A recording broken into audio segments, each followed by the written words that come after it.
এখনো অবধি আমি লাইভে যা দেখলাম, ঘোষণা করলেন যে 698 পেয়ে আমি প্রথম হয়েছি। আর তারপরে আর দেখার সুযোগই হলো না, এত লোকজন আসলো।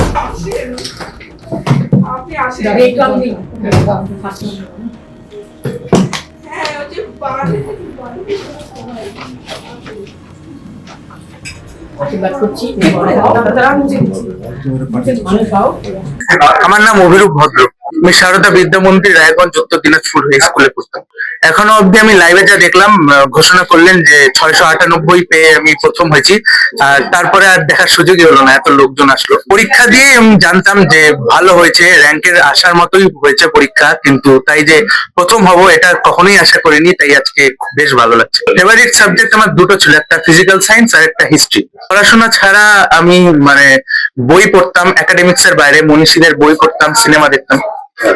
স্বামী বিবেকানন্দ নিঃসন্দেহে। ট্রিপল আর RRR 2022। ক্রিকেট ভালো, কিন্তু ক্রিকেট নিয়মিত দেখতে গেলে পড়াশোনার সঙ্গে কম্প্রোমাইজ করতে হয়, তাই আমি শুধু সময় পেলেই দেখতাম। আর বিশ্বকাপ হলো যে কয়েকদিন আগে, সেটা দেখেছিলাম, ফাইনাল ম্যাচ। এই সাফল্যের পিছনে অবশ্যই আমার মায়ের অবদানই সবচেয়ে বেশি। কারণ কি, আমার মাই আমার একা হাতে সব দায়িত্ব পালন করেছে, এবং পড়াশোনা সম্পর্কিত আমার যাবতীয় যা যা প্রয়োজন সব মা নিজেই জোগাড় করেছে। কখনো আমাকে ভাবতে দেয়নি যে আমার আমাকে অনুপ্রাণিত করেছে। আমি ঘড়ির সময় বেঁধে পড়তাম না, আমি আগের দিন রাত্রে যা প্ল্যান করে রাখতাম, পরের দিন কোন কোন টপিক পড়তে হবে, সেই টার্গেটটা পূরণ না হওয়া পর্যন্ত আমি পড়তাম নির্দিষ্ট সময়। এই অনুভূতিটা সত্যি আশ্চর্যজনক, একটা শিহরণ অনুভূত হচ্ছে। কখনোই আশা করিনি যে এত ভালো রেজাল্ট হতে পারে, যে অনেকই ভালো ভূমিকা রয়েছে।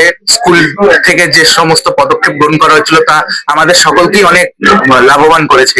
বড় হয়ে আমি একজন সফটওয়্যার ইঞ্জিনিয়ার হতে চাইছি আপাতত, এবং সেই নিয়েই পড়াশোনা শুরু করেছি।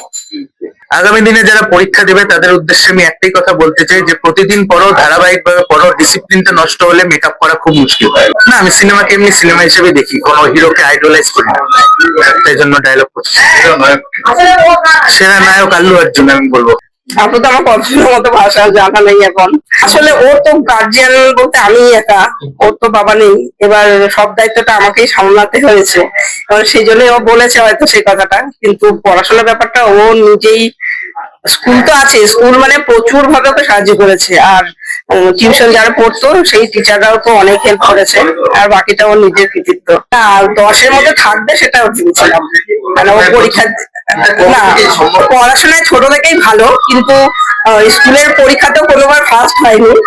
কিন্তু এইবার মাধ্যমিকের টেস্ট পরীক্ষা হলো স্কুলে, সেই পরীক্ষাতেও প্রথম ফার্স্ট র্যাঙ্কটা করেছে।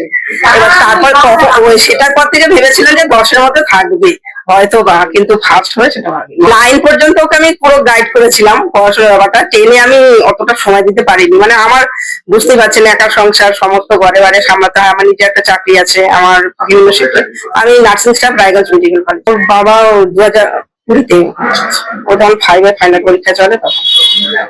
আমি আমার মতটা কখনোই চাপে দেবো না ওর উপরে। ও নিজে চাইছে এখন জয়েন্ট এন্ট্রান্স দেবে আর কি, ইঞ্জিনিয়ারিং লাইনে যাবে। ও নিজে বলেছে, সেইভাবে পড়াটা শুরু করেছে। ওর যা প্রয়োজন আমি সেটা এনে দেওয়ার চেষ্টা করি আর কি, সেই পড়াশোনার ব্যাপারে কোনো কিছু ঘাটতি রাখার চেষ্টা করি না। যা যা লাগবে বই বলেন সব দিই, বাকিটা ওর কৃতিত্ব। স্কুল প্রচুর করেছে, আমার ছেলে একটা হাত পায়ে চঞ্চল, কিন্তু তবু ওকে বুঝিয়ে টুঝিয়ে এত ভালো একটা রেজাল্ট, স্কুলের কৃতিত্ব না থাকলে তো সম্ভবই হতো না। মোবাইলটা হলো ঘাটেই একটু বেশি, সিনেমাও দেখি, আমি মিলে সিনেমাও দেখি, কিন্তু হলো তার মধ্যে দেখো পড়াশোনাটাও ঠিকঠাক, পড়ার ব্যাপারে কিছু বলতে হয় না, এই ব্যাপারটাও সিরিয়াস। কিন্তু অনেক যে পড়াশোনা করে সেরকম কিন্তু নয়। না, ডিসিপ্লিন আজকে আমাকে 6 ঘন্টা পড়তেই হবে এরকম কিছু না। ওটা রুটিন করে নেয় যে আমাকে এইটুকু আজকে আমাকে পড়তে হবে, সেটুকু কমপ্লিট করে, সেটা যতক্ষণ সময় লাগে। আপনার আশীর্বাদ করবে শুধু ছেলেকে, ও যেন জীবনে এগিয়ে যেতে পারে, ওর লক্ষ্য পূরণ করতে পারে। কঠিন, অনেক কঠিন। কোথাও আমি সামাজিক অনুষ্ঠানে যেতে পারতাম না, সময় বের করতে পারতাম না।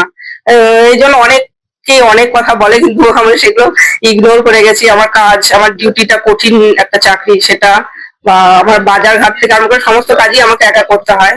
না, নির্দিষ্ট রুটিন মেনে গলেও করতো না। মাধ্যমিক পরীক্ষা দিতে হবে, তার আগের জন্য মোবাইল কেটে দেওয়া, পরীক্ষা দিতে গেলে এরকম আর কি। কিন্তু পড়াশোনা যখন করা তখনও করে নেয়।